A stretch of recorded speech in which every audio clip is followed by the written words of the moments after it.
They block pipelines. Then they buy pipelines. They pay local bureaucracies to block home building. Then they create a $25 billion bureaucracy to build homes. What would you do if your government blocked your livelihood and then offered you a handout to survive? This isn't just policy failure. This is engineered dependency.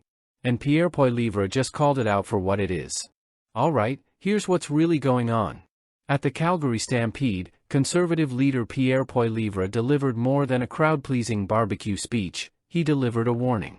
He accused the Liberals of using a strategy he calls block and subsidize, blocking economic freedom, personal initiative, and private industry, then swooping in with government money to fix the problems they created. Sound dramatic? Maybe. But when you look at pipelines, housing, media, and now even speech, it's a pattern. And it's not happening in isolation. It reflects a deeper shift in how power is used. Not to serve, but to control. The reality is, my friends, that Mark Carney and the Liberals are spending irresponsibly and threatening our present generation with high inflation and our future generations with more debt. In fact, it looks like this year's Liberal deficit might be even bigger than the one that Trudeau left behind. The Liberals have gone from the budget will balance itself to there's no budget at all. And this is really building on their ideology. Tax, regulate, subsidize, repeat.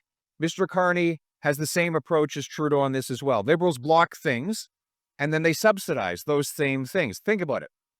They block pipelines. Then they buy pipelines.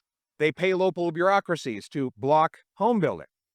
Then they create a $25 billion bureaucracy to build homes. They ban independent media from the internet, and then they subsidize other media, supposedly because we have a crisis in news coverage. They pass laws that stop things, and then they dig into your pocket to subsidize those same things. As Ronald Reagan put it, if anything moves, a Liberal will tax it. If it keeps moving, a Liberal will regulate it. And when it stops moving, a Liberal will subsidize it. Now, the commonality and the consistency in all of this is the simple.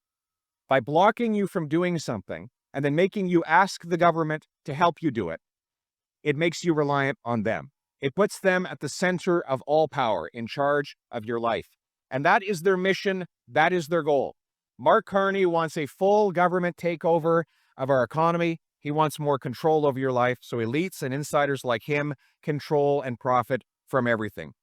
We conservatives, by contrast, we believe in freedom. We want you to have the ability to control your own destiny and make your own course. We believe in freedom of enterprise, freedom of speech, thought, religion, expression, and more. We want government that minds its own business and leaves people to be free to decide for themselves.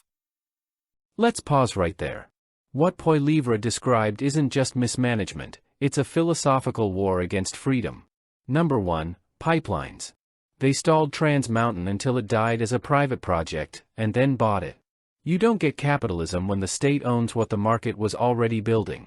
You get socialism with extra steps. Number 2, housing.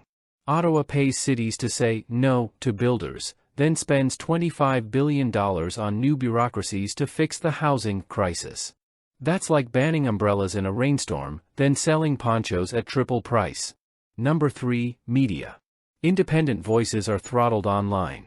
Then taxpayer money flows into compliant media outlets. That's not journalism.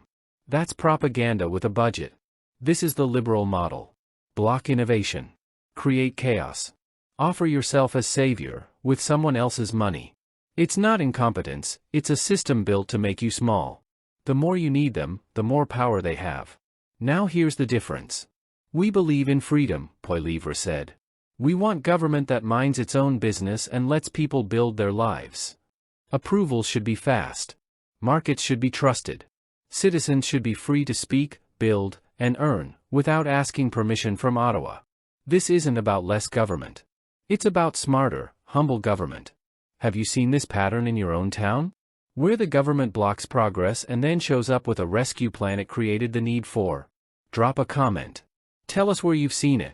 If you believe in enterprise over entitlement, freedom over favors. Like, subscribe, and share this message. Because next time, we're diving into how the same logic is spreading into healthcare, speech, and even parenting. And if we don't stop it now, we may wake up in a country we no longer recognize.